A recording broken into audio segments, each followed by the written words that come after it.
Okay, everybody, welcome to the next talk in the Confronting Hegemonic Ideas in Counselling Psychology Speaker Series, which is brought to you by Dr. Betty's Counseling and Psychotherapy Research Teaching and Service Lab in partnership with the UBC Counseling Psychology Program area.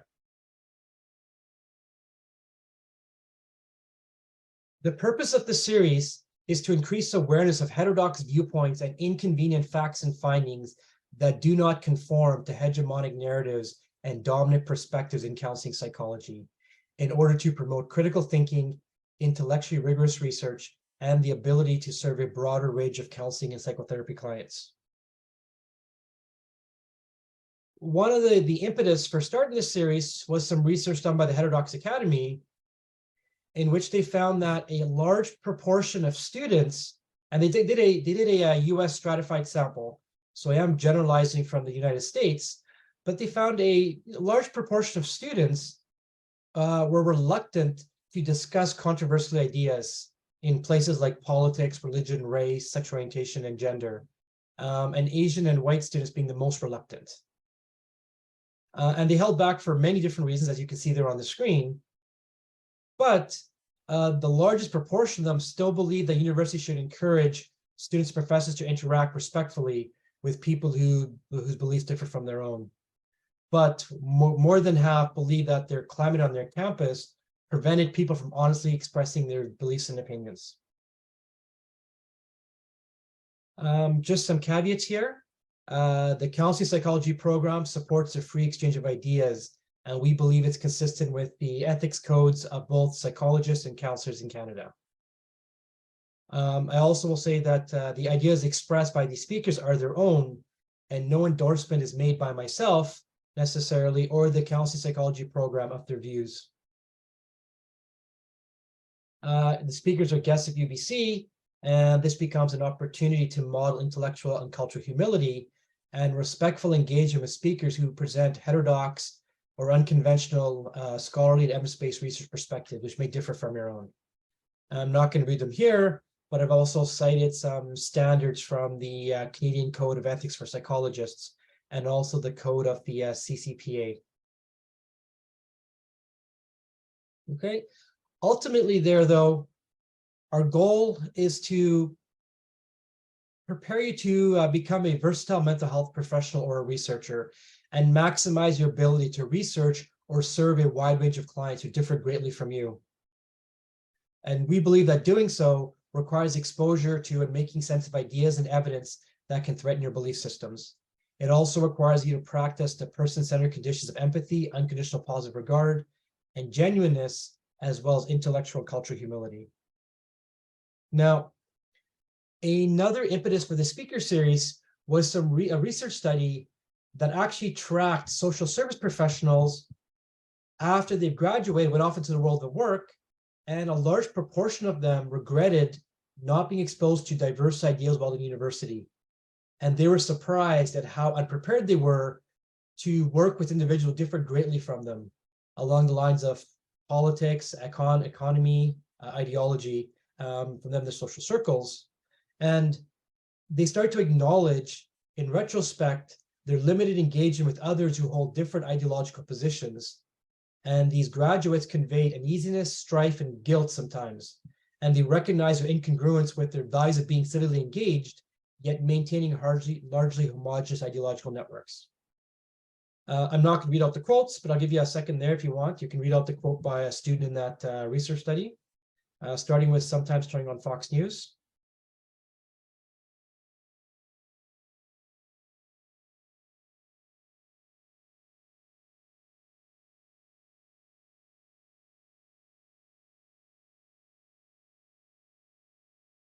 A couple shorter quotes here. Again, these are quotes taken from students in that research study.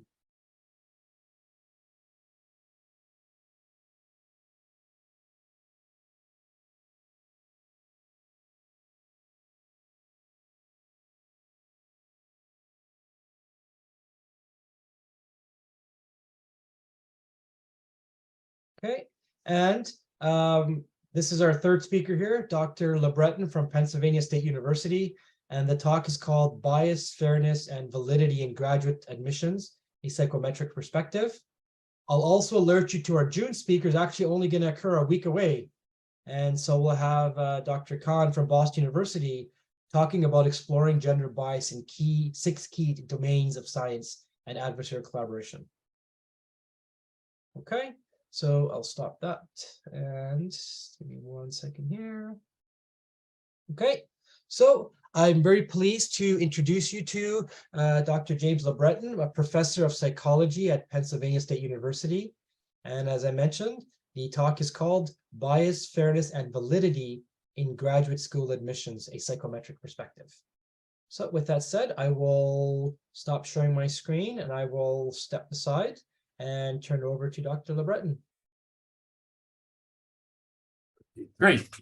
Thank you for that introduction and the opportunity to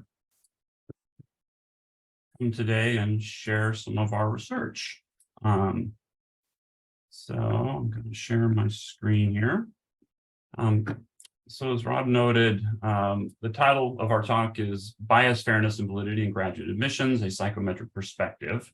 And although I am the person that has been invited to come and present the paper, I want to acknowledge that it's really a function of a team of researchers led by my colleague Sang Wu at Purdue University and Melissa Keith at Bowling Green and Louis Tay also back at Purdue University.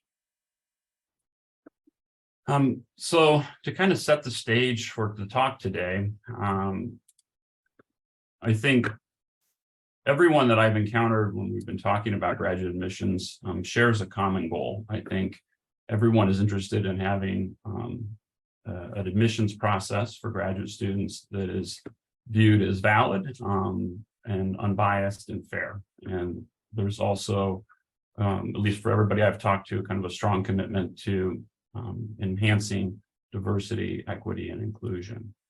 However, sometimes the conversations can go from civil to more incivil, and at times feeling like you're fighting or arguing with people, rather than having a reflective conversation with people. And so I hope today to start a dialogue and a conversation around some of these important issues and topics. So really the key question that I want to explore in the talk today is around the GRE. A couple of years ago, we started to hear that the GRE is biased, that it's unfair, that it discriminates, and that it lacks validity. It doesn't actually predict anything. And so if it's unbiased, unfair, and invalid, we should just get rid of it and exclude it from the admissions process. And so what I hope to do today is to kind of explore that issue, that question, and talk about what are some of the challenges in graduate admissions and whether or not the GRE is really the problem or the biggest problem that we have. And also explore what happens if we were to get rid of the GRE, which many schools have already made a decision and a commitment to do. What do we know from a scientific perspective about the alternatives that we have to the GRE? And so today, as the talk noted, we're going to approach things through the lens of a psychometric perspective. And so we're going to be focusing on the GRE as a possible predictor, but also other assessments or tests that are used in some way to help inform graduate admissions decisions. And how do those relate to a host of different outcomes, specifically within the context of kind of predictive validity or criterion-related validity. But also, what are the implications of using the GRE or these alternatives from the perspective of bias, measurement, predictive bias, and concepts of fairness. And so I kept this slide in here. As I noted, this is kind of a team effort. And so this talk today is based upon an article that I had the opportunity to collaborate on with Sang and Melissa and Louis. And when we have presented the results of that paper at other other venues.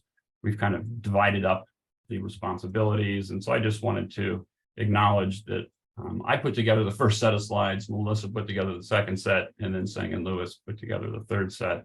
I made some minor modifications from prior talks, but not many. And so in the first part of the talk, what I really want to do is discuss conceptually, what do we mean by bias, fairness, and validity? And then talk about not only the GRE with respect to bias, fairness, and validity, but the alternatives that we have. And then I'd like to wrap up with some guidelines or some suggestions, at least for kind of moving forward and what we can do in the future.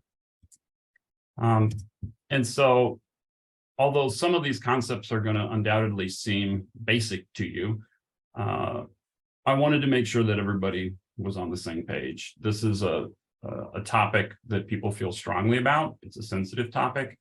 And so in order to kind of create a safe environment to have a conversation about this, I thought it would be helpful to at least provide some definitions and some explanations for key variables, but also recognize these are our definitions, right, for these variables. So we'll talk about constructs and measures, validity, bias, and fairness. And this is coming from our perspective of a psychometric, through a psychometric lens. And so we've relied on things like standards for educational psychological testing, the uniform guidelines and employee selection procedures. This is something that applied psychologists in the United States are probably a little bit more familiar with. It is not a legal document, but it has been shown great deference by the Supreme Court of the United States. And then the principles for the validation and use of personnel selection procedures. So to get us started here, when we think about constructs and measures, constructs represent kind of those labels, labels that psychologists use for behaviors that tend to covary. And so they could be substantive expertise, could be a construct, expertise in psychology, expertise in history or electrical engineering. We also might be interested in commitment or motivation. But those are kind of abstract conceptual ideas. We have to translate those into some form of measurement. So we might evaluate a student's substantive expertise by giving them a comprehensive exam and looking at how well they do on that comprehensive exam, for example.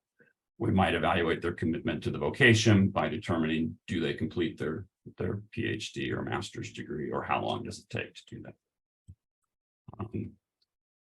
On the predictor side, then, what we're trying to do is identify the constructs that we think are going to be useful for forecasting or predicting those criterion constructs, and then translating those predictor constructs into different measurement systems or measures. So in applied psychology, we often use the abbreviation KSAOs to refer to knowledge, skills, abilities, and other characteristics. And so we might have knowledge of the discipline as a focal construct. We might measure that using course grades, grade point average, or subject test from the GRE. We might be interested in measuring research skills, and we might translate that construct into a measure by evaluating the quality of an honors thesis or a senior thesis. Within this space, we focus largely on the concept of criterion-related validity as one form of validity. But validity, generally defined, refers to the extent to which the evidence that we've accumulated is consistent with or supports the inferences that we want to draw from test scores. And we typically think of criterion validity in the form of a Pearson correlation or an unstandardized regression coefficient. Moving to the concepts of bias, measurement bias is a situation where a test produces different observed scores for individuals who have the exact same level of the latent ability or latent construct that we're interested in. We can think of measurement bias as a form of contamination. It's a form of systematic intrusion into the predictor measure that we're interested in. And within the context of today's chat, we're going to be interested in construct irrelevant variance in the form of information about race or gender. And so as an example here, on the abscissa, we have essentially z-scores representing kind of the level of knowledge that someone has about a particular discipline. And then on the ordinate, we have information about the probability of getting an item correct or incorrect. And so measurement bias occurs when you have individuals that have the same latent construct score, but they have very different probabilities of answering the item correctly, right? So if two people have the same standing on the construct, they should have the same probability of getting the item correct. And so this is a big problem, and we want to make sure that this is not present in the assessments that we use. And so when we think about the different sources of variability that can exist in our predictor measures, the first source is error variance. This is something that most of us, recognize as unavoidable. It's random noise, and we want to minimize it and do our best to keep it out of our measures. And then we've got, at least in a kind of a classic true score sense, classic test theory sense, true scores as a source of variance. The idea here is that the variability that we see in any assessment, we hope, is driven by true differences that exist between candidates. But we can also have another form of systematic variability, and those could be biases in terms of the content of an assessment. So an assessment is said to be deficient when an important part of the construct space is systematically excluded from assessment. And the construct is said to be contaminated when part of the measure is said to be contaminated when part of what's being measured or assessed by that tool is irrelevant to the focal construct. We also have a second set of biases. And here I've just listed a handful. When I did a quick search on this, at one point I had come up with over 100 different kind of social cognitive and rater biases. But we could have biases such as a mere exposure effect. The more someone's exposed to a stimulus, the more likely they are to have a favorable evaluation of it. Confirmation biases, race bias, gender bias, et cetera, et cetera. Biases, whether they're content biases or these process biases, social cognitive biases, are undesirable, and we want to eliminate them from any assessments that we have. What you'll notice in this graph is the observation that whereas all of the assessments are going to be subject to random measurement error, and hopefully all the assessments are going to have a component of the variability that's due to true differences between people.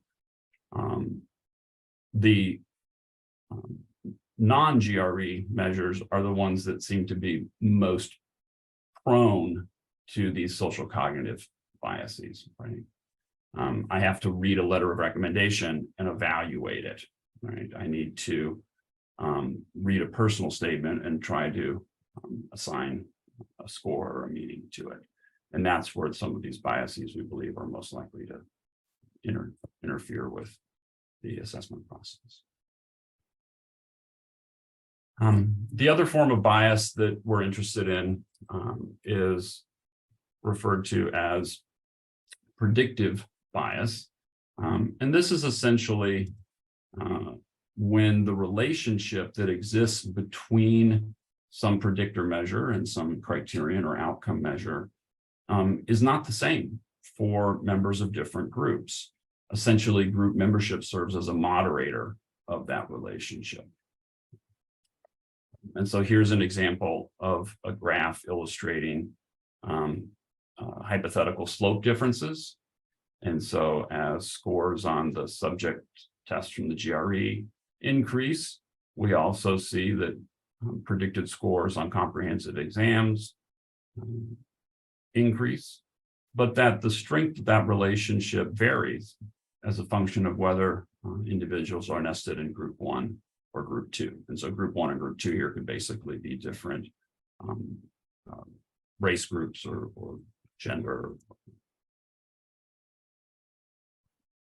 And then the last kind of concept that we want to discuss or clarify is fairness. And this is a lot tougher one to manage in this conversation. Fairness is a psychosocial concept. The other concepts are psychometric. There's generally pretty strong agreement around what do we mean by measurement bias or what do we mean by criterion-related validity. Fairness is different. There's not necessarily a strong consensus around what do we actually mean by fairness. What one person judges to be fair, another person may judge to be unfair. Right? I can say that from a psychometric perspective, while there may not be a strong consensus around what fairness is or how it should be defined, there is a consensus around kind of what it's not, right? And so it is not assessments that are prone to measurement bias. So it's the absence of measurement bias. It is the absence of predictive bias. And it's the equitable treatment of individuals during testing, right? So it would not be fair for me to ask different interview questions of individuals who were male versus female, for example, right? I'm treating people differently. I'm requiring additional hurdles for one group. And so those are kind of the classic psychometric criteria for a fair assessment. But beyond those, there's broader kind of societal implications for fairness and what we mean by that. And in particular, a focus on issues related to kind of disproportionate opportunities that people have to improve their scores. Certain individuals may have greater access to resources to improve their research experience, right? And another big societal one, and the one that's most pressing within the conversation of GRE, are group mean differences. And so one of the things that I think is important to point out is that it's not always a good idea to automatically equate group mean differences with a problem with the assessment device, right? And so early on, during the COVID-19 global health pandemic, the Centers for Disease Control in the United States found that, quote, there is evidence that some racial and ethnic minority groups are being disproportionately affected by COVID-19. Essentially, there were group mean differences on how COVID-19 was affecting people. We could infer then that these tests are invalid or biased or unfair because there are these group differences. Or we could look at those group differences in COVID rates and the consequences of COVID across different racial or ethnic groups as a reflection of broader systemic issues affecting individuals from different backgrounds and groups. So transitioning to kind of the GRE and its alternatives,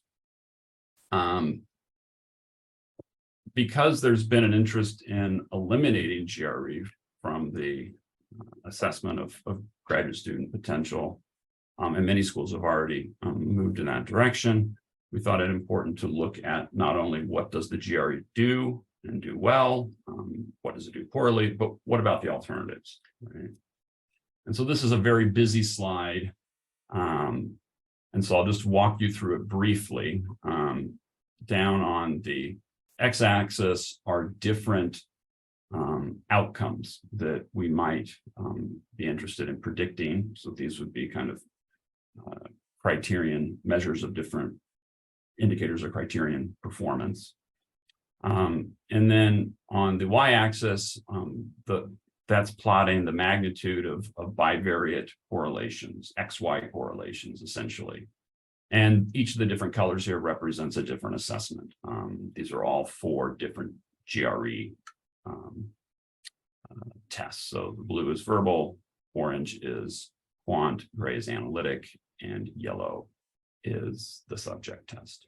And so these coefficients were taken from an extremely large meta-analytic review conducted by Nathan Kunsel and his colleagues back in 2001.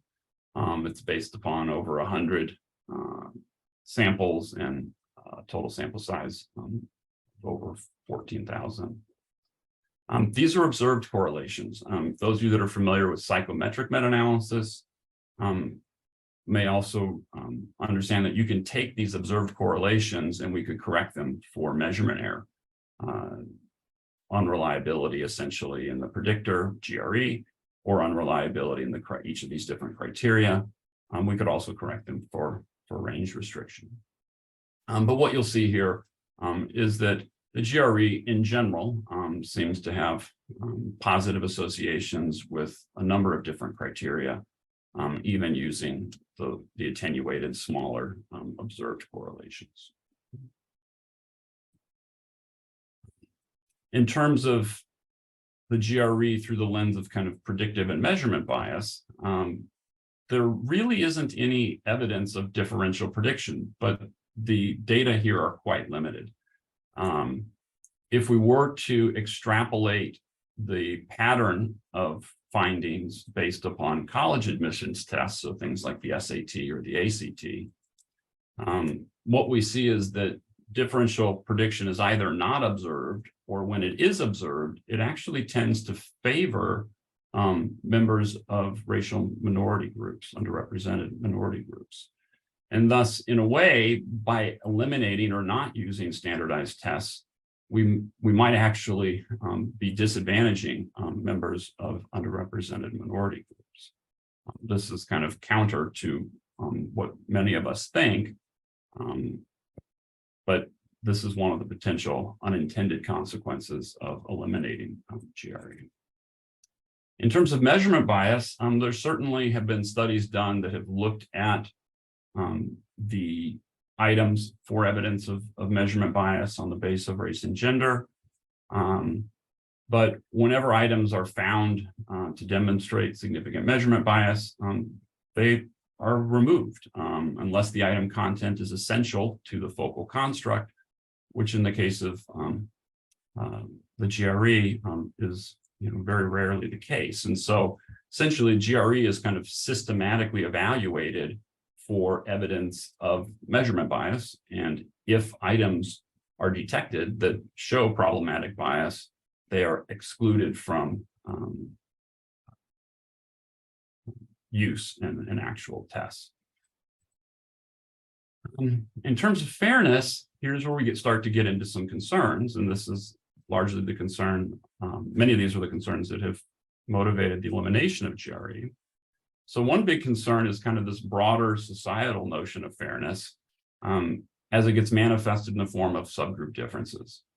And so we see that students, Asian and white students, tend to score higher on the GRE verbal and GRE quant tests compared to students coming from historically underrepresented or marginalized groups, namely Black and Hispanic. There's also some evidence, and those D are just Cohen's D values, standardized differences. There's also some evidence of gender differences on some of the tests. Another issue of fairness involves the cost of the test. So the GRE is not free. Students have to pay for that. On the one hand, ETS, which is the company that publishes the GRE, offers fee waivers for individuals. They can apply for that. In talking to my colleagues, though, at least initially, I know that there was some challenges in getting these fee waivers processed for students. Another concern that's been raised is kind of the fairness issues around these preparatory classes. If individuals want to take a GRE review course, those typically are not free. You have to pay for those, and the cost can be quite expensive, thousands of dollars. What we have found actually in our reviews, there's limited work on this, but what we have found is that the preparatory classes likely only have a very small impact on actual test scores. So what we found, at least with respect to the SAT scores, was very small increases in actual performance following the prep class.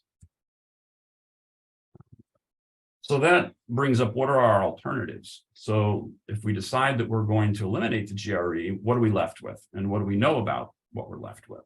And so here I'm going to run through similar information as what I just did for the GRE, but for these alternatives: undergrad GPA, resumes, personal statements, letters of rec, and interviews.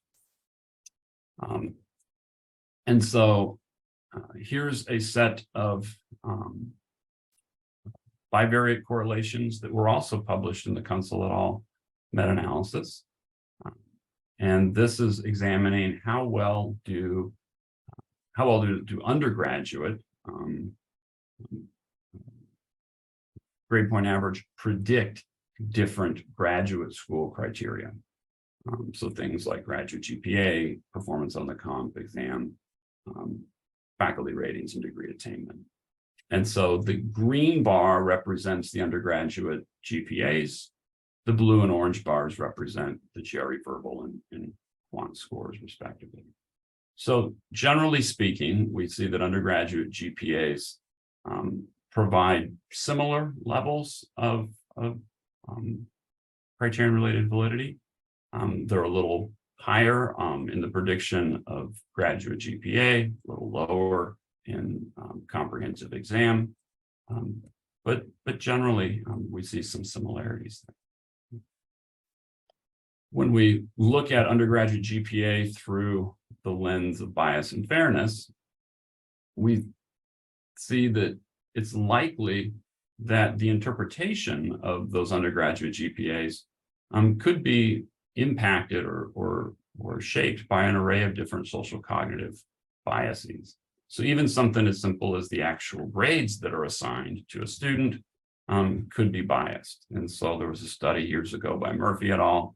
Found that holding constant the actual level of achievement, that there was an attractiveness bias present in the assignment of grades, such that women that were viewed as attractive received higher grades than men. Beyond that example, we could also have situations where we're just looking at grades and we see that one individual has a grade point average of 3.5 from school A, another individual has a grade point average of 3.8 from school B.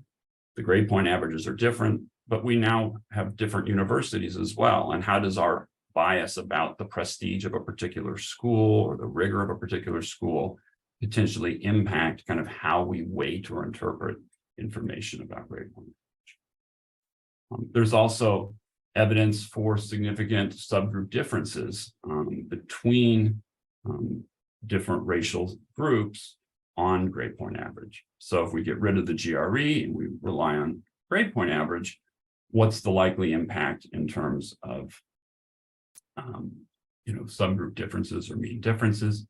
Well, what we see is that the subgroup differences grow over time. So during the freshman year of school, the differences between Black students and white students is relatively small, but over time, it grows to almost over 3/4 of a standard deviation by the time they graduate.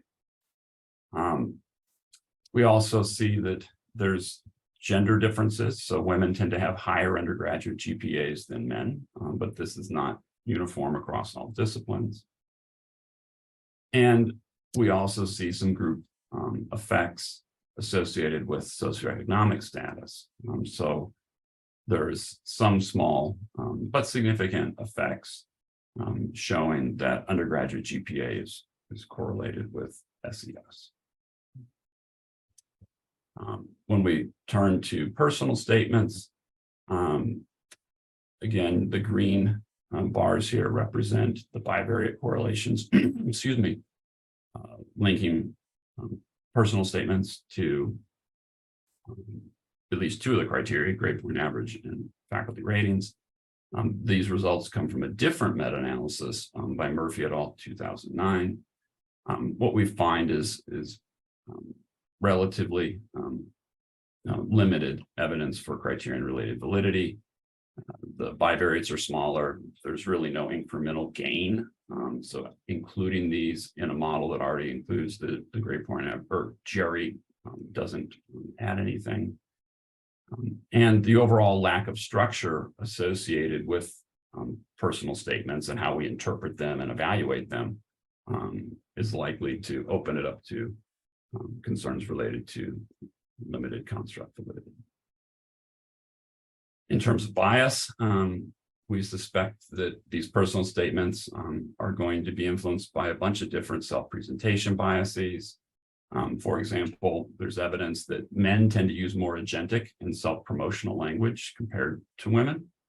And so when it comes to how those differences in language might be evaluated, we see that those differences in language could impact kind of the ratings that we assign. And so even if we were blind to who provided the personal statement and how we're rating it,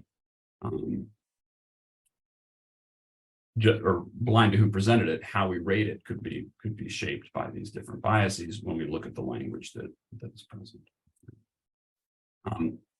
From a fairness perspective, individuals with different backgrounds are likely to have unequal access to mentorship, right? And so part of what many faculty do is they help mentor and prepare their students to apply to graduate programs. I've got colleagues that run labs and they devote entire weeks to just talking about how to write a personal statement, what should go in it, what should not go in it, and then having students write the personal statements, provide feedback, et cetera, et cetera. That's not the case. Not all faculty necessarily do that. And it's likely that individuals from underrepresented groups may have even more limited access to mentorship. This may become less of a concern with the advent of things like ChatGPT. So here's an example. I went to ChatGPT this morning and asked the website to write a personal statement for applying to Penn State's IO psychology program. Emphasize in the statement my interest in working with myself, James LeBreton, on topics related to personality theory and measurement. I also said to be sure to emphasize my commitment to diversity, equity, inclusion, and emphasize my interest in pursuing an academic job upon graduation. Finally, I said keep the personal statement to 300 words. And you probably can't see that slide, it's way too small, but lo and behold, this is the results that I got. It was a very well written personal statement. If I saw this, I wouldn't have thought that it was written by a computer. And so I think ChatGPT, as an aside, is going to change a lot of things. That AI is going to change a lot of things in our society, but one area in particular, maybe with respect to the value and utility of things like personal statements. Another source of information that we often rely on in grad admissions is looking at a resume or a CV.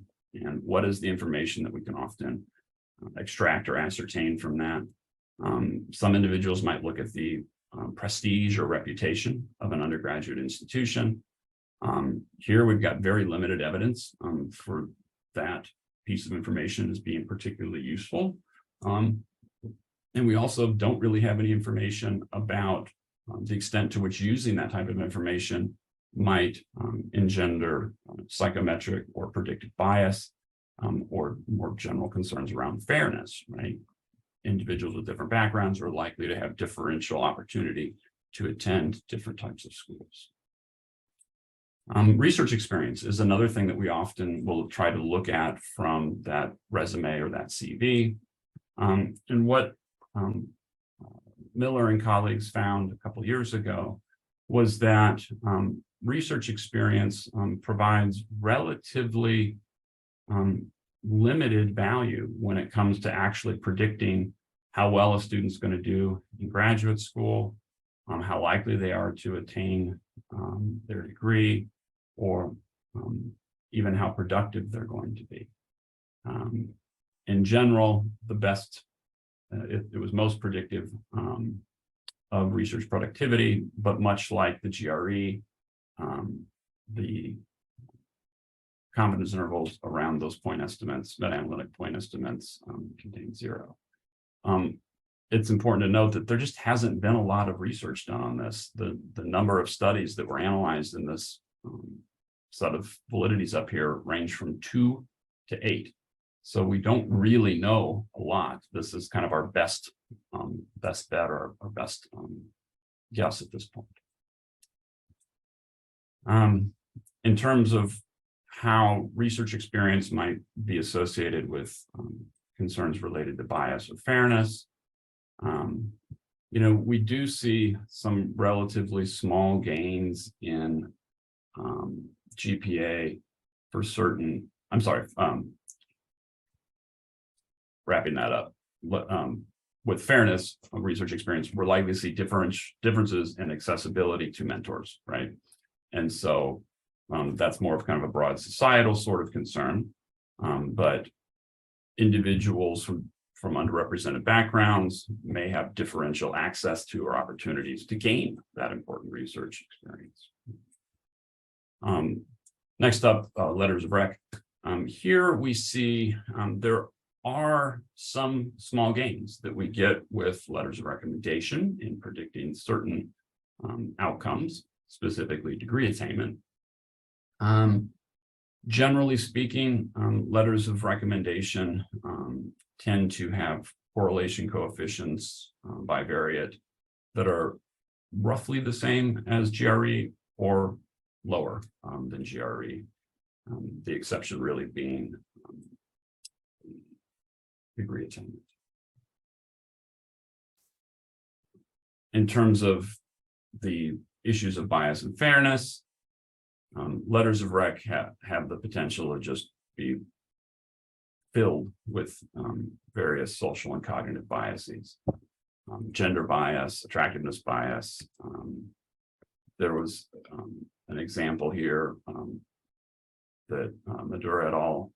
Did, looking at the letters of recommendation that were written for male and female, or men and women applying for jobs, and found that communal descriptions were used more frequently when describing the women that were applying for the jobs, and that women's letters were more likely to include some kind of doubt raiser, some sort of caveat or concern that likely exerted a negative impact on subsequent hiring decisions. This particular issue hasn't been explored systematically in the context of graduate admissions, but it is just an example of how one of many different biases could impact things. This particular example focuses on the person writing the letter, right? But then the person reading the letter is also likely going to be subject to different social cognitive biases. If I know the person that wrote the letter, how does that impact the weight that I give to that letter, as opposed to if I have a letter from someone that I don't know, a complete stranger? With fairness, we see that there's differences in content for different groups, including race and gender. And we know that there's going to be differential opportunities to build important mentoring relationships with faculty members. So this is another concern similar to research experience. Who writes your letters of recommendation? Oftentimes it's the people that you've been doing research with. If I have limited access to build those relationships, I have limited opportunities to impress my letter writers and get a good letter of recommendation. In terms of interviews and using interviews to help guide admissions decisions. Most of the research to date has been limited to the medical school context. There was some small effect sizes reported in a meta-analysis that linked performance in the interview to academic and clinical success. But the lack of research outside the medical school context is concerning. When we think about this validity evidence, we'll come back to this in a minute. What we see is that what we're going to recommend is the use of more structured interviews. It's being particularly important. From a bias perspective, we know that there's a whole bunch of different social cognitive biases that could differentially impact different groups. There was a study that was conducted that showed that body mass index resulted in differential number of offers for graduate school. When we think about fairness, most importantly, we want to make sure that if we're using interviews that we are using structured interviews, and the studies that found validity evidence for the interview tended to rely on these structured kind of mini interviews. This is the unequal travel expense burden has historically been another big fairness issue. Prior to COVID and prior to Zoom and the opportunity to chat with people face to face, but virtually face to face as opposed to in person. We would do these interviews and we would invite people from different places to come and visit. And at least at Penn State, we would always try to reimburse some of the expense associated with traveling to University Park, Pennsylvania, but rarely were we able to cover all of the expense, right? And so individuals that have differential access to resources are likely going to be impacted by at least in-person interviews. And so in terms of kind of grading the different assessments that we can rely on to guide graduate admissions decisions, what we see is that there's a lack of research on a lot of these alternative predictors. There's a strong sense that we've got to do something to deal with these group mean differences that we see on the GRE. But what we're left with as alternatives is troubling and problematic. This was just our subjective appraisal of the state of the science. You might agree or disagree with some of the grades that we've assigned or the inability of us to assign a grade to a particular thing. But generally speaking, the GRE is far from perfect, but it does, in general, on average, tend to have the highest bivariate correlations with multiple outcomes that we're interested in. The way that the GRE is constructed ensures that there's an absence of measurement bias. To date, there's no evidence of prediction bias, and if we were to extrapolate from studies on undergraduates, we would see that if there is any differential prediction or prediction bias, it likely actually helps rather than harms members of underrepresented groups. In terms of the equitable treatment during assessment, we graded it a B, just simply because of the differential impact that the cost of the GRE can have. Although, to be candid, the cost of the GRE is trivial when considered against the costs of applying to graduate schools, with many graduate schools charging $50 to $100 just to submit an application. In terms of being kind of resilient against social cognitive biases or rater biases, we think the GRE is probably our best bet. The scores are the scores. There's a correct solution to each item. There's no subjective interpretation as to whether or not the answer is correct or incorrect. But the group mean differences exist, and they continue to be large and troubling. But if we get rid of that and we're left with the alternatives, this is what we're left with. Undergraduate GPA is kind of our next best bet. And here we see this generally pretty good set of relationships, except when we get to group mean differences. And we see the same concerns around group mean differences that are present with the GRE are also present with undergraduate GPA. And almost everything else we have either performs poorly or we don't know enough about it to even provide kind of an evaluation. So what do we do? This is kind of a visual depiction of where we are in terms of a state of the science. This is collecting effect sizes from all the previous slides and kind of putting them into a single slide. The 4 blue lines represent the 4 GRE tests. Everything else represents one of the other assessments that we talked about, letters of rec, et cetera, et cetera. In general, we see that the GRE tends to be a very useful predictor of an array of outcomes. And all of these effect sizes for all assessments would increase if we were to make corrections for measurement error or range restriction. So in the last few minutes here, I want to kind of wrap up and talk a little bit about pathways for moving forward.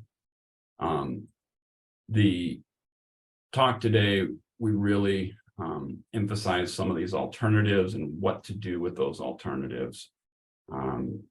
But to really make substantive progress here, we're going to have to move beyond kind of just those simple predictions or predictors and really talk more broadly about ways that we can change how we create opportunities for people of all backgrounds. And in doing so, try to create a strong, prepared and healthy pipeline of individuals from underrepresented minority groups. What we can do in this kind of the immediate term is to really focus on bringing greater transparency and greater standardization and objectivity to how we use all of these assessments. By transparency, just communicate to the people that are applying to grad programs how you're using these different assessments. Whether you get rid of the GRE or you keep the GRE, how do you evaluate a personal statement? What are you looking for in that? How do you evaluate a resume? How do you interpret those letters of recommendation? From my background as an industrial psychologist, we could do something that's essentially called a job analysis or an analysis of work. And here what we do is we develop the set of knowledge, skills, abilities, and other characteristics that we think are important to success in a graduate program. And so here are examples of those kinds of focal characteristics, skills, abilities. And then we essentially create a grid where we talk about what assessment are we going to look to provide us with information about each of those kind of important dimensions of performance, predictors of performance. And so here we would essentially create a structured quote grading rubric for each assessment. So here what we're trying to do is say, when I look at a personal statement or when I look at a letter of recommendation, what am I actually paying attention to, right? When I look at a letter of recommendation, how am I going to evaluate whether or not this person has effective or ineffective communication skills? When I look at a letter of recommendation, what information in that letter is going to be used for me to assign a score to each applicant in terms of their knowledge of psychology, right? Or how am I going to use a resume or CV to provide information about how motivated a particular candidate appears to be for scientific research?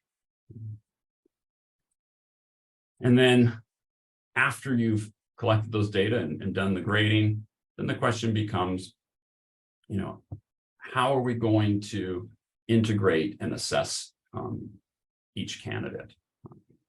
And so one thing that's very important is take notes, right? So I've got my spreadsheets when I'm going through and doing graduate admissions, and I have, their test scores and GPA, but then I have separate columns that I've added for each of those different assessments, and I assign a numeric score, and I have comments that explain why I gave this person a 5 for their motivation, and why I gave this other person a 4, and how I go about doing that and making those decisions. Use some sort of numeric scale, right? Don't just subjectively say, I like this person, I think they would be a good fit. Be able to back up that assertion with data, right? Why is this person judged to be a better candidate for your program than this other person? How are you able to quantify those differences in preparation? If you use multiple hurdles, so types of situations, make sure you have cut scores and you are all applying those cut scores in a consistent way. And probably the thing that most of us are most resistant to is some kind of mechanical or statistical integration of information. If you're familiar with work by Paul Meehl or Jack Sawyer, they talked about mechanical versus kind of clinical or statistical versus judgmental integration of information. A mechanical integration is something where it's not a subjective synthesis of information. It is, I'm going to rate all of these people. I'm going to assign scores based upon whether it's GRE or GPA or other things, and then I'm going to combine them in a way that makes sense and that I can use to provide a score. And this person is the top based upon all these different assessments. And so they're the person that I'm going to start with and invite them to the next stage of selection, an interview or campus visit. If you're going to use differential weights, which is very reasonable, just openly discuss what those weights are going to be so that everybody's on the same page. Looking ahead, some things that I think can be especially helpful. To what degree do we see these other predictors as effective at predicting graduate school success in a way that is valid, unbiased, and fair? A lot of that, if we go back to that grading table, there was a lot of unknowns in that table, or a lot of low grades assigned. How can we do better with these other alternative assessments? And do we need to reconsider how we define success in graduate schools? We can rethink that criterion space just as we are rethinking our predictor space. Are there other things that we need to be taken into account that maybe our criterion right now, or the criteria that we're using, are systematically deficient? We've excluded important aspects of that performance domain. Related to the first point, how does adding greater standardization improve how these other assessments or the GRE is used to improve the criterion validity and decrease, hopefully, bias and fairness? We obviously need more data across institutions. It's right now, a lot of the information is fragmented and limited. So the more information that's out there, the more informed decisions we can all make. And then I would say one of the things that's, I think, becoming really exciting and interesting has been work done by a number of different folks looking at strategies for simultaneously optimizing the validity of a predicted validity, criterion validity of an assessment system, and optimizing diversity. So instead of having it be validity, diversity in conflict, or diversity, it's either validity or diversity, how can we build a selection system for students that recognizes the importance of both of these things? And so if you're not familiar with it, I'll make a plug. There's some interesting work being done in this space using Pareto optimization strategies. Dan Newman and Chelsea Song, amongst others, Paul Sackett, have done some really interesting work in this space. And so to kind of wrap up here, I think the fields of psychology and more generally measurement have a lot that they can contribute to conversations around how to improve graduate admissions decisions, how to make them more valid, how to make them less biased, how to make them more fair. And we can learn from one another by having these sorts of conversations. And so I think it's important to have these conversations and to think about how we can, if we're going to make changes to something, how can we make changes that are based upon thoughtful, robust, and rigorous science, and evaluate whether or not those changes have achieved the goals that we want them to. If we eliminate the GRE from graduate admissions, that's an intervention. We've just changed something in our environment, and it's important to reflect on how did those changes impact things, and did they have the intended consequences that we thought that they should have, but were there any unintended consequences as well? So I very much appreciate the opportunity to join you today in this webinar and to share some of the conclusions that we reached. This talk was based upon a paper that I had the opportunity to collaborate on with my good friend Sang Wu and Louis Tay and Louis Keith. If you have questions or if you've got additional thoughts or comments, feel free to email either Sang or myself. With that, I can stop talking and turn it to Great. Thank you so much, Dr. LeBreton, for your enlightening talk. I'm just going to put up your poster there.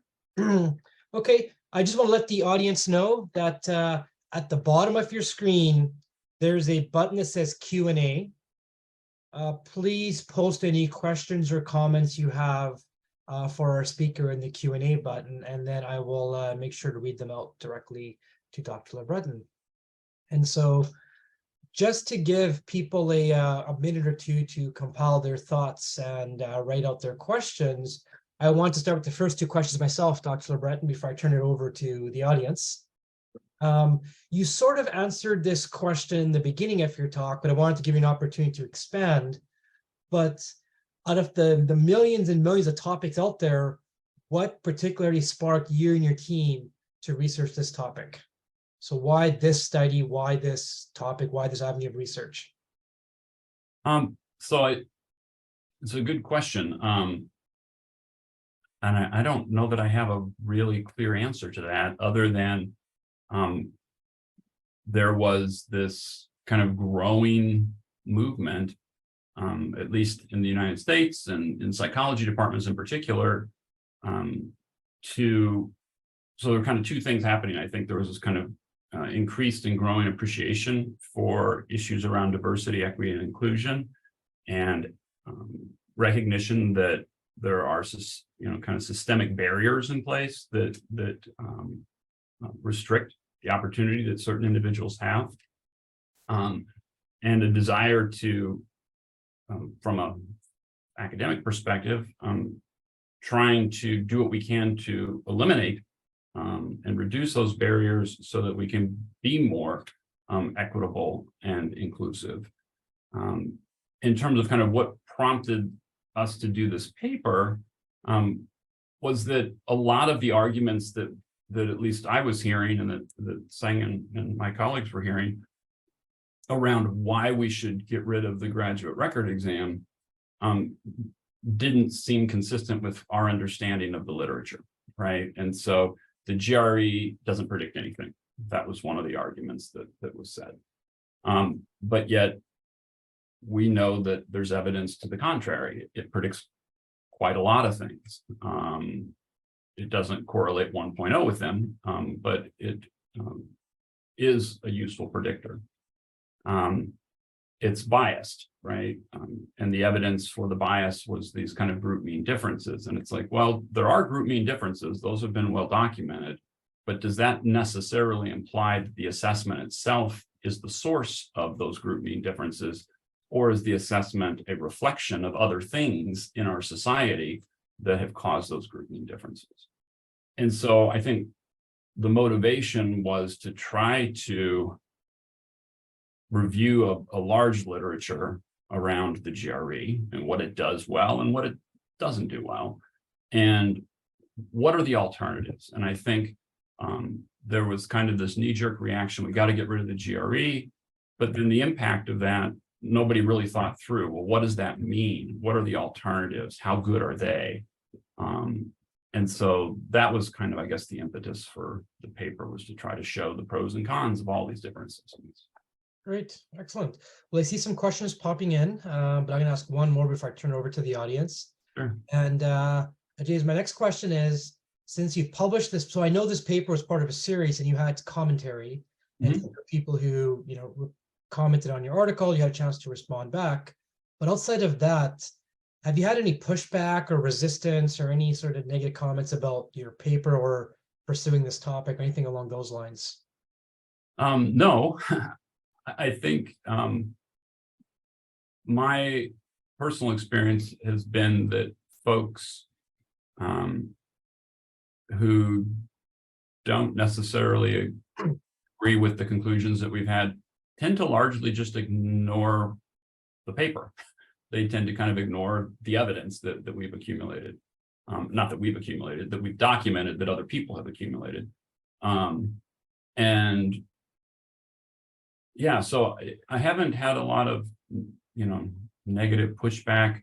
It's been more along the lines of indifference. People just kind of don't care. They've made up their mind and it doesn't really matter what the data say, or, they're willing to roll the dice on these other alternatives and assume that they're going to be less biased or more valid, less biased, more fair, without really considering what is the actual evidence for the GRE in terms of those things, and what does the existing data say about these alternatives. Okay, great, perfect. So I'm going to turn over to the audience here. The first question, and I will read it out to you. Do you have any thoughts on how GRE scores from international applicants should be considered, e.g., those who speak English as an additional language? Thanks. So that's a great question.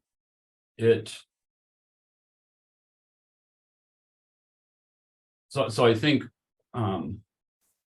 one of the things that stood out as we were doing this review was that the GRE is oftentimes a vehicle for opportunity for people. I think there's a tendency to see it as a vehicle for kind of holding people back in a way.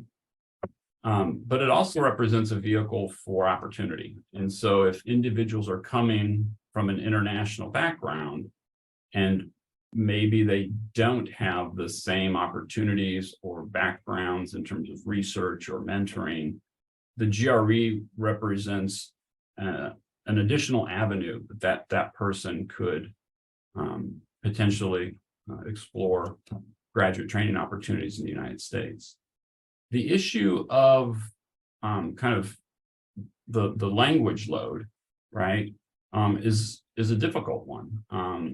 The GRE is administered in English. English is the most common language spoken in the United States. English is the language that classes are going to be taught in. They're the language that your thesis and dissertation is going to be taught in. And so I think the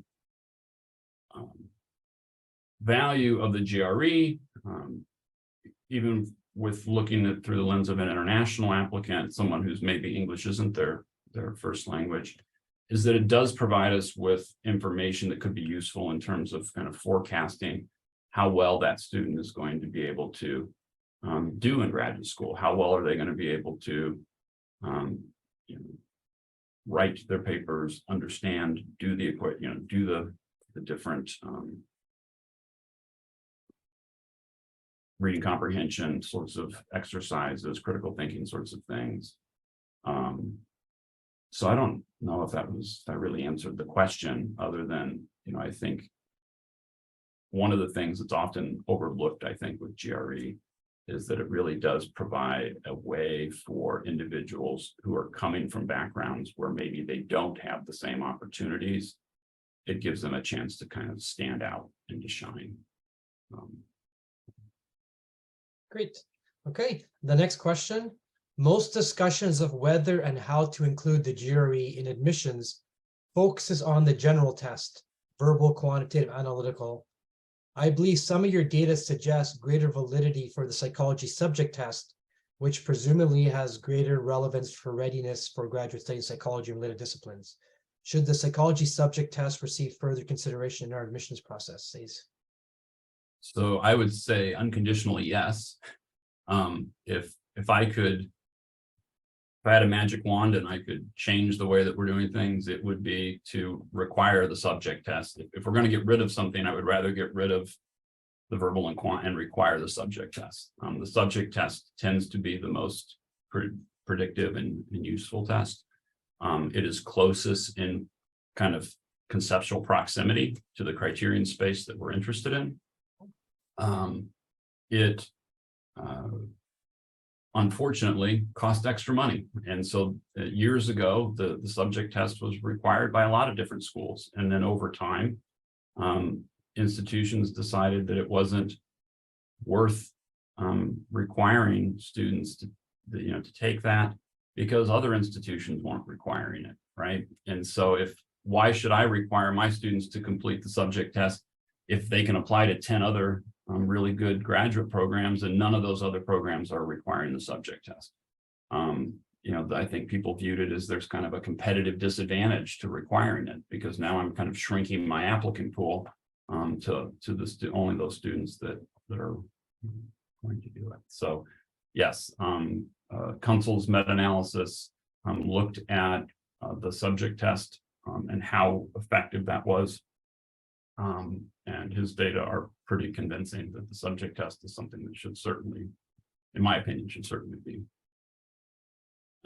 examined and explored in the future. Great. Wonderful. Next question. Some schools are beginning to have the GRE as an optional component of the application. What are your thoughts about how an optional GRE might be used in a decision-making process? What might be concerns about bias or fairness? Excellent question. There are problems with the optional approach, in the sense that you're going to end up with different information from different candidates, right? And so, and how do you interpret what does the absence of information communicate, right? How do we interpret that? And we need to be careful about how we ascribe meaning to the presence or absence of data. It's easy to say, well, somebody could have submitted their GREs and they didn't, therefore they probably had low GRE scores, right? It's also just as reasonable to infer that it was optional and they didn't, other schools they were applying to didn't require them, or they were optional and they didn't want to spend the extra money, or they didn't have the extra money to invest in preparing for and taking the GREs. I know each school is a little different in terms of how they structure admissions. At Penn State, the graduate school views us as a single entity. The Department of Psychology is a department. We are one department, and therefore we need to have one policy on the GRE. But within the department, we're actually 5 or 6 doctoral training programs. Clinical, we can split into child clinical and adult clinical. So we technically have 6 kind of training programs, and each training program feels differently about how they want to use the GRE. So our departmental policy is that the GRE is not required. And then once a student applies and looks into the process, they can see that certain programs at Penn State have a statement, something along the lines of, for full consideration, applicants are strongly encouraged to include a copy of their GRE scores, unless, doing so is, places an unreasonable burden on the candidate, or there's reasons that they can't do that. But I think what's nice about requiring all the information is that everybody's going to be compared across common information. If only certain people have scores and other people don't, it kind of negates the final point of the talk, which was find a way to combine all this information in a way that's, kind of systematic and thoughtful. Great, wonderful. The next question touches on a few points. One, I wanted clarification about myself, about the prep courses making very little difference, but I'll read the whole question out here. Given the cost of the jury, and especially the prep courses and materials, I get concerned about whether great candidates who are not applying because they can apply elsewhere where the jury is required. Is this a particular concern for students from low and middle income countries? What are your thoughts on this? Is this a particular concern? I'm sorry, for students from low and middle income countries. The cost of the jury, the cost of the prep courses. Yeah. So I think my sense from chatting with students at different schools in different training programs is that the bigger obstacle to applying to graduate school is not the GRE. It really is kind of the application fees that all of the different graduate schools charge. The GRE test itself is a couple of $100. Whereas if you're applying to 10 or 15 graduate programs, you could burn through 3, 4, 5 times that pretty quickly, depending upon how expensive the application fees are. In terms of the prep courses, I think more research is needed, but what I can tell you based upon what we found was that, despite these testing services, lauding the benefits of these review courses, the data don't seem to really support a strong change in performance as a function of going through those. So I would be more inclined to counsel a student to grab a test prep review book for $30 or $40 off of eBay and use that to at least familiarize themselves with, like, what is the meta structure of the GRE going to look like? What are the different sections and subsections? How long will they have? How many questions will they get? And then to just kind of practice going through some of those former tests so that they get some familiarity with it. But at least the data that I've seen, we're not seeing people's scores increase by a standard deviation or even a half a standard deviation following those test prep courses. Can you refresh on what the numbers you actually put in your slides? I think it was you actually put a number in there in terms of how much difference they actually made. The paper that I think we found 1 or 2 papers or dissertations that had looked at this, and it was like 1/3 to 1/6 of a standard deviation. So it was relatively small effect. I can go back here and see.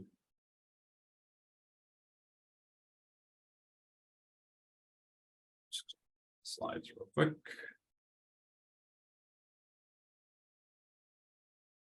Yeah, so 1/6 to 1/10 of a standard deviation, 1/6 to 1/10 positive impact. Great. Okay. Next question here. Very informative and thought-provoking. I think we often try to infer non-cognitive factors about applicants. In other words, personality traits that may predict their performance as clinicians. Are you aware of any literature on the use of personality assessments in graduate admissions? I'm not aware of any kind of formal use of standardized personality surveys or assessments in graduate admissions. I agree, though, that I think we oftentimes look at the different sources of information that are available to us and oftentimes try to draw inferences about non-cognitive variables that we think are going to be important for performance.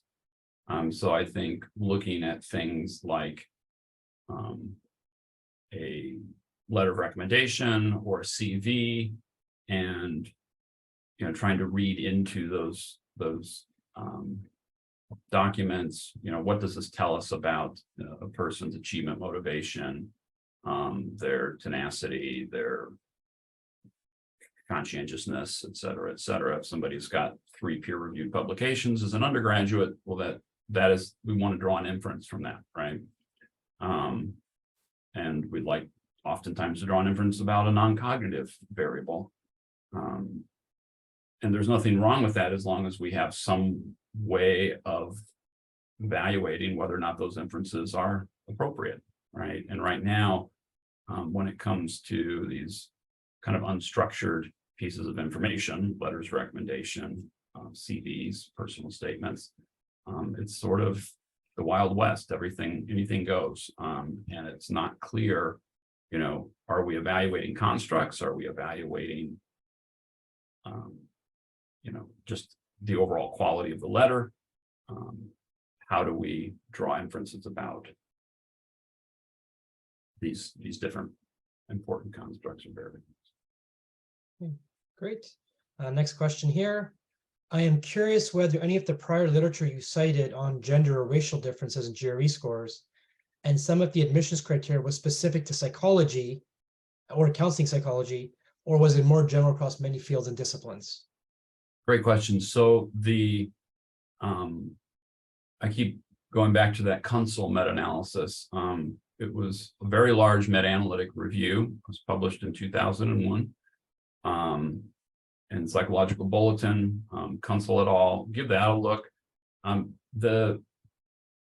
Those authors looked at the GRE, not at the super specific kind of program level, so counseling psych versus industrial psych versus social psych. So they didn't break it down at that level, but they did look at it within different kind of classes of disciplines. So the humanities, social sciences, et cetera, et cetera. And so there is evidence and studies that have sought to examine, how effective are these standardized cognitive assessments, the GRE test, at predicting outcomes as a function of those different kind of disciplinary subgroups. Okay. Next question here. Given the widespread public perception that the GRE is biased and discriminatory, some schools may worry that requiring the GRE will make them appear as not committed to diversity and inclusion. Any thoughts about how to counter that narrative? So this is also an excellent point, and this is a point that has been brought up in my home department here, which is, whether or not it's biased or not, it doesn't really matter. What matters is public perception, and it matters what are the other schools doing. And so if the other schools are dropping it, therefore we should drop it. I think what I would say is, if a school decides to retain it, then I think they want to explain why they made that decision and how they use the GRE. How does that contribute to the evaluation of candidates, right? I think in a sense, there's been created, in my opinion, a very false dichotomy between either you use the GRE or you use all this other stuff. And the other stuff represents a holistic assessment of the candidate, and the GRE kind of represents this non-holistic unidimensional assessment of the candidate. But I've never encountered anyone that ever just looks at the GRE. It's always the GRE plus these other things. And so actually you end up with a more holistic assessment of the candidate with more information. You end up with a less holistic assessment of the candidate when you have less information. And so I think if a school decides to rely on GRE scores, they should just explain why, and I think, citing some of those papers that we included in our article is a useful starting point. We've decided to retain it because the data suggests that it tends to be useful as predicting who's going to be successful in graduate school, and B, although there are concerns about these group differences, the data do not suggest that those group differences are kind of driven by a problem with the test, but instead they reflect these broader societal issues. And eliminating the test isn't going to eliminate the problem, right? It's just going to make it more difficult to detect the problem. And then explain, the GRE is just one piece of information that we look at alongside a bunch of other pieces of information, right? It's not, at least when I've been involved in these decisions, it's compensatory, right? A higher score over here on this variable can offset a lower score over here, and vice versa. So just be clear about how it's being used in the process. All right, James, the next question is a long one, so I'll read it out, but you're more than welcome to click the Q&A button for presenters. Okay. Read along. It says, "Thank you, James, for that excellent summary of what we know in the area. I think the case is clear that deleting the jury from admissions processes does not increase selection fairness and may decrease it. And your suggestions for building more fair systems strike me as spot on. However, what's gone unaddressed in discussion so far is that a significant proportion of anti-jury activists do not want a fair and biased process. They want a process where they are free to implement preferential treatment of applicants of color, especially non-Asian applicants of color, and the jury gets in the way of that goal. So although they may espouse concerns about jury fairness, is it really the constraining aspect of the jury that they are against? What would be the counter argument in those cases?" It's a long question. I'm going to make it live for everybody else to see as well. So it's a long question, and it's got a lot of moving parts in it. So I think one thing that I guess I would be careful about is ascribing intentions to why people do what they do, right? Someone could look at me and say, well, James is an advocate for the GRE, therefore he's racist because he knows the GRE has group differences, and using the GRE is going to disadvantage historically members of historically underrepresented groups. So I would be careful about kind of drawing an inference about why someone is against the GRE and what they're hoping to achieve by eliminating it. I guess what I would say is that the way that most graduate admissions are handled right now is a complete free-for-all anyway. I don't think that a lot of places are particularly transparent about what they value or what they prioritize. I think as a faculty member, I could sit down and I could look at a set of variables with the GRE or without the GRE. And if my goal was to select only white people that looked like me, I could find a way to do that. Or if my goal was to admit primarily individuals from Black or Hispanic backgrounds, I could find a way to do that, because the way that the information is being combined or integrated isn't clear. It isn't transparent. It's not standardized. It's very subjective. And so I think what I would argue is whether we retain the GRE or we get rid of the GRE, we want to try to be making decisions in a way where we're consistent. We don't want to be hypocrites, right? We don't want to say that somebody with this research experience and this type of grade point average and this type of pattern of presentation at conferences gets evaluated a certain way, but somebody else gets evaluated in a very, very different way, even though they have the same types of records. So I think by being more clear and more transparent about what is used and how it's being used is a way to combat any kind of systematic unfairness or discrimination in either direction. Okay, great. We only have time for one more question, and I apologize to the more members who ask questions. Unfortunately, we're not going to be able to get to all the questions, but I am quite excited at all the engagement, all the questions that have come in. So we're getting close to 10:30 here. So I'm going to ask one more question, James, and we can leave it at that. The last question is, what is the issue with group mean differences? Is the assumption that they should be absent? And is the assumption founded? So that's another good and challenging question, right? I think the different people have different assumptions about group mean differences, right? So I think for some people, the moment they see a group mean difference, they assume that that's it's a biased test, it's a problem, we got to get rid of it. My personal perspective on it is that group mean difference reflects a problem, not a problem with the use of the GRE or undergraduate GPA for that matter, but rather more systemic societal problems.